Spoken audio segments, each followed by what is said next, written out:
Hello and welcome to this video tutorial where we're going to be taking a look at building a 2D side-scrolling game.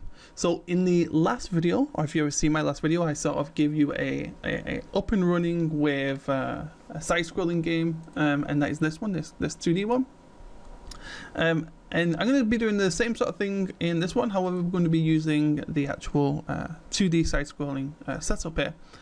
So I'm going to create my project. I'm going to call this Mario. Let's see, Mario clone, and choose create project. And we're just going to give this a moment to go ahead and compile all the necessary files and all the necessary templates. So this may just take just a few moments here. Now this video may take just a little bit longer than the sort of last video I did like this. The reason being is there's a little bit more to explain in order to get things up and running. So with that said, let's go ahead and get straight into this. So we are presented with this default scene, and we're actually going to be using this for now. Okay. What we want to do, however, is to create a new folder, and this is where we're going to be keeping our own game content.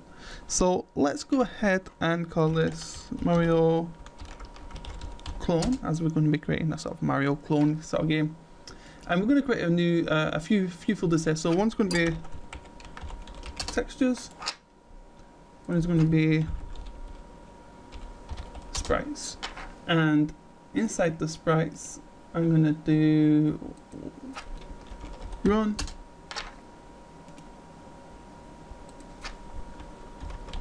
idle, and lastly one named flipbook. Okay, so once we've done that, we can jump to textures, and I'm going to right click, choose import, and I'm going to go down and import my sprite sheet here. So I have this Mario sprite sheet, and I've sort of manipulated and changed a few things, but if I bring this up and show you, then this is essentially what I got. So what we have here is these first three images demonstrate Mario running, and this last one is sort of him standing idle. Now what we can do is separate each one of these images inside Unreal and then have them flip through those images in order to get a flipbook effect.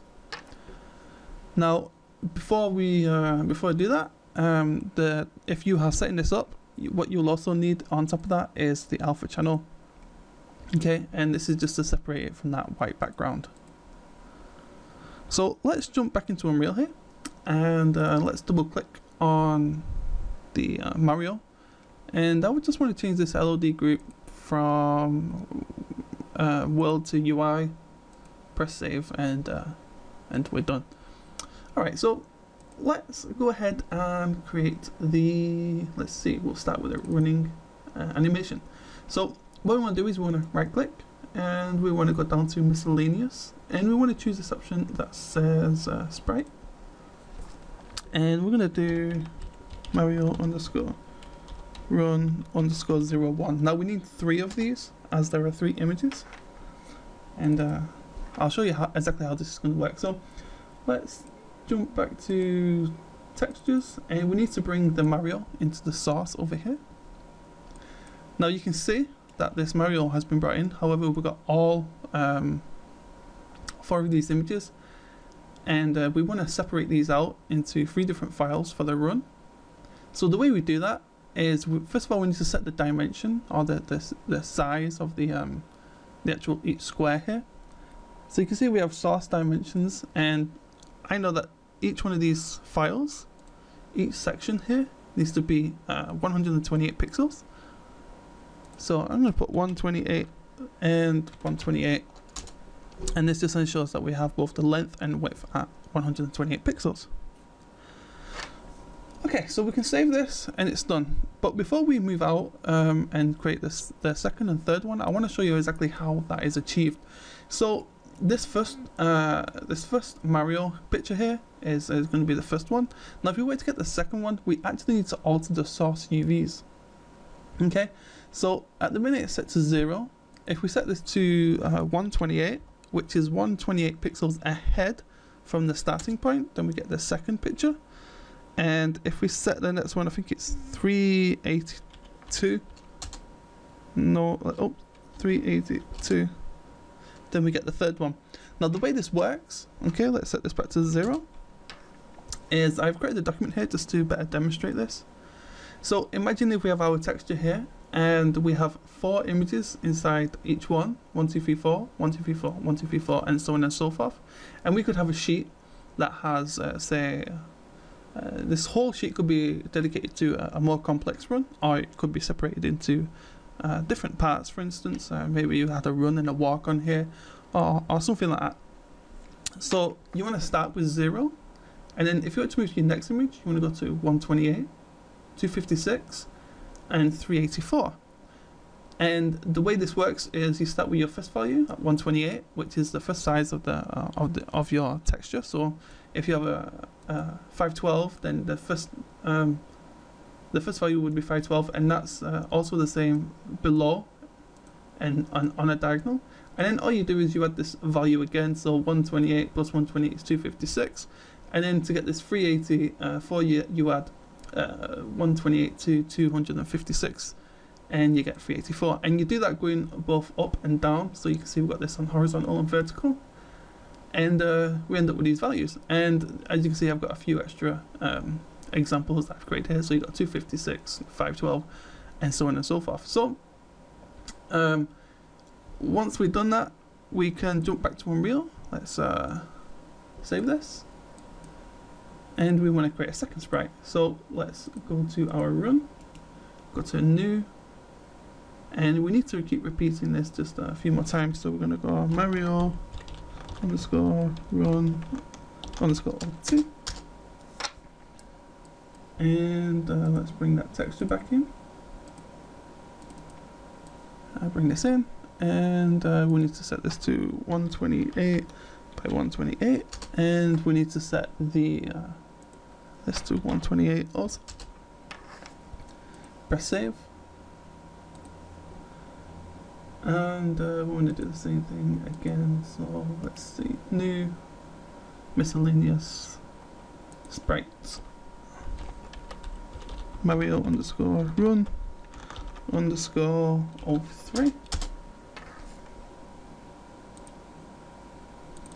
texture, bring this in, 128 by 128, and I think it was 382. Let's just double check. Oh, 384. So you go 3, 8, and 4, and we get this last one where it's sort of stood idly. Actually, that's the wrong value. Now we're going for the wrong value. It was 128 and then 256. Sorry, so 256. So that 384 was for the idle. So we can go ahead and create the idle. So we go to new sprite Mario underscore idle, and we're almost complete here. This is just one of those laborious tasks that just takes time to go ahead and go through all this. So 128, and we want to add that 384 in there, so 384 gives it that very last image. Press save. Okay, so we have our run and our idle done. So what we want to do now is we want to create the actual flipbook. So I'm going to go down to the flipbook folder. I'm going to right click. I'm going to go down to animation. Now this time we want to go down to sprite flipbook, and when we press this, we can now give a name. So I say Mario underscore run. So once we have this, there's only really 2 or 3 options here. We have a default material, which we'll just leave it how it is for now. We have the frame rate, so how fast, I guess, or how slow you want this to go. So, and then we also have this add frame elements. Now in the run animation, there's 3, so we need to add 3 of these. And if we go back to our run and drag these to each one, so you got 1, 2, and 3. And we zoom out. Now you see we have Mario doing his little run here. Now if we wanted to make this faster or slower, we see we have the frame rate. So it's at 15. So let's just copy this and say as say we set 3. Then it's going slower. Let's maybe set it to 10. You know, 8, and then we'll get a walk or something like that. So just gonna leave this at 15, so he's running nice and smoothly. Press save and close this out. And we can also do the same here with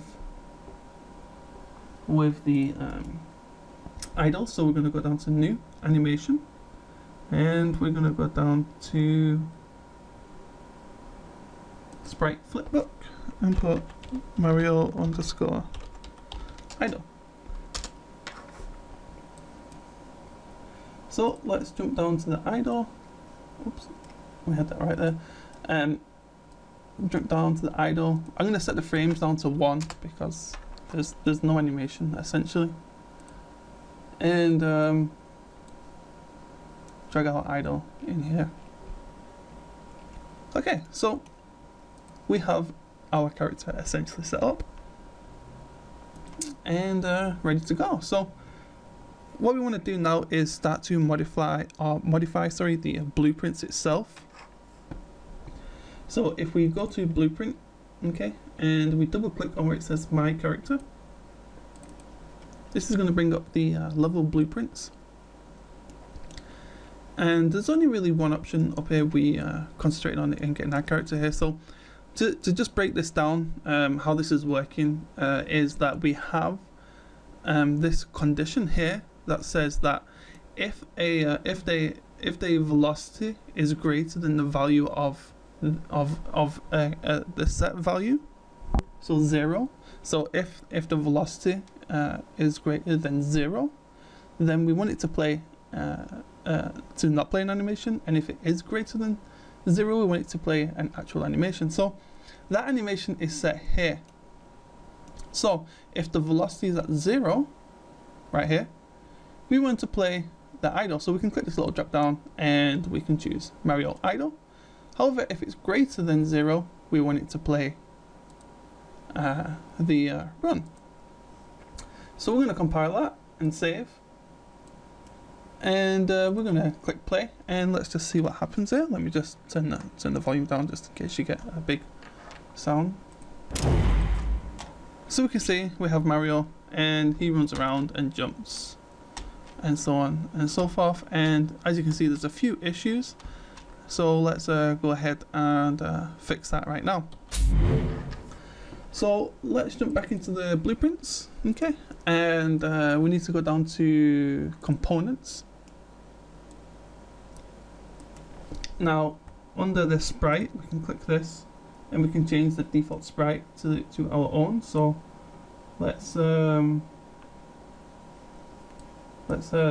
drag our default sprite right here. So now we have our default sprite. Now you can see what the issue is, and that is that this sort of outside mesh is dealing with the collision. Now for this particular example, what we can do is go up to where it says shape, and we can start to play around with this value. So I'm going to say, let's try 20, no, 48, 44.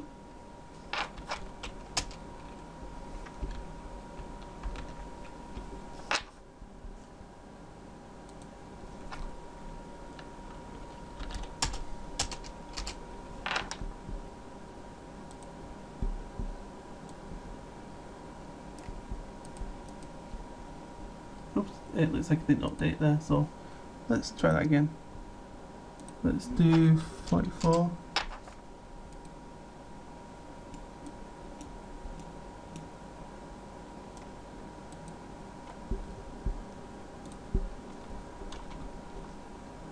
And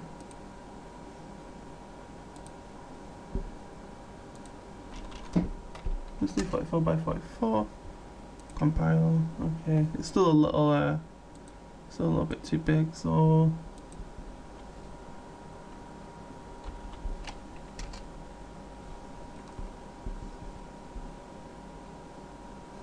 So you see we have something a little better. We can perhaps bring this in to perhaps 30 or 20. There we go. So this looks to be around about right. Let's make this just a little bit bigger, so we'll do 48. Okay, save this, and let's click play.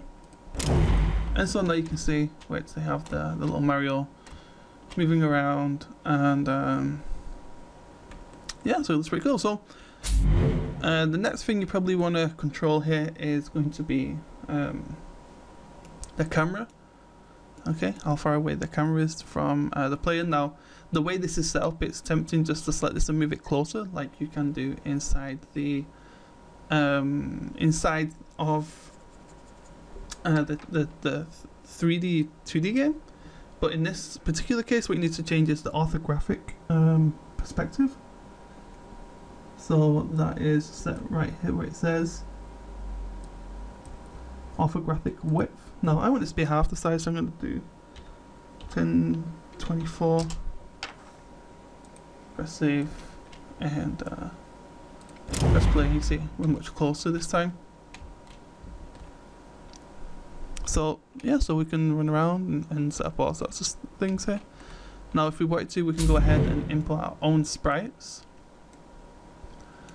So let's go ahead and do that now. Let's go to sprites.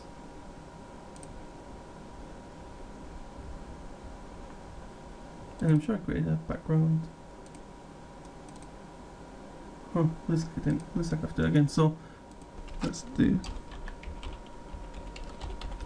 background.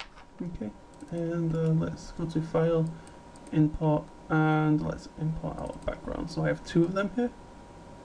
I press OK. And this one looks like it's coming as some weird format. Let's see. Okay, so it's decided it's a normal map when we want it to be default. And okay, press save. Let's see if there's any issues with this one. This one's coming fine. I also want to change these to UI too. And this just makes sure that we have the best possible quality, I guess. So okay. And again, we need to create some splines. So right click, go to let's go to new sprite and call this background. Let's go background underscore 01. And if we double click on this, we can drag our sprite in here. And that's all we need to do for this. So we can delete this and bring this in. Oops, I mean the sprite. Actually, drag the sprite in here. Okay. I'm gonna set this to 000. Okay, and we can bring this down to somewhere we want. Okay, now if we look at the play stat, it actually has this this measure on this, so we need to make sure that that's out of the way. Otherwise we'll get a weird collision error, and we can actually turn collisions off, but it's just better to set this back. So if we press play, you see that now we actually have the background in here. So I'm gonna bring this, I'm actually gonna delete this, and let's see, I'll pull this down. And we can pull the character down, press play. Okay, cool. So let's bring this up just a little bit. Now we have these here. These come in useful. What we can do with these is select them, all of them, and under rendering we can tell it to not be visible in game. That way if we press play, you see we only see the background here. Now he's just slightly standing above the ground. We can either lower them. I'll just bring this up just a touch. Try something like this. Okay. So I guess this is just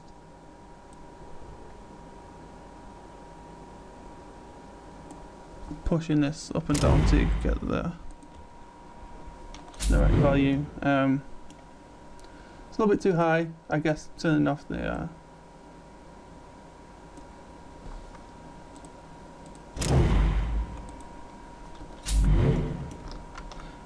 anyway, so you just want to move these around. We can duplicate these.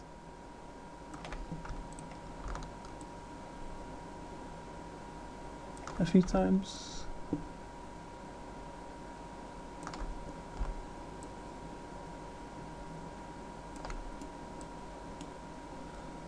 Okay, and you'll notice I made 2 backgrounds, and the reason for that is just being lazy, basically not making these tall enough. I can just fake the fact it has a higher and lower value.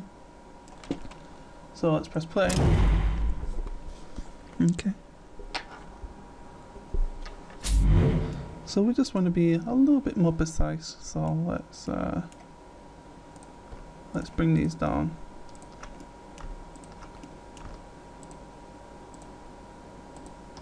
So if we look, this is a little bit too high. So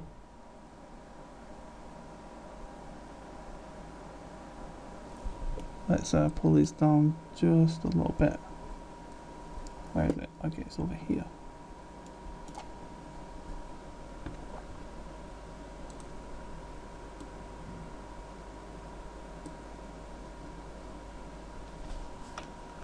And I guess if we wanted to, we could probably go to one of these side views. Okay. And get really fine control. Change this to lit.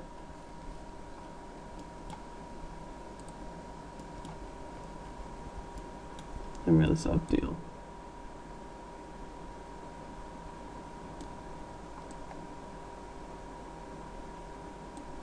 With the placement completely, so let's see how that did. So yeah, so once we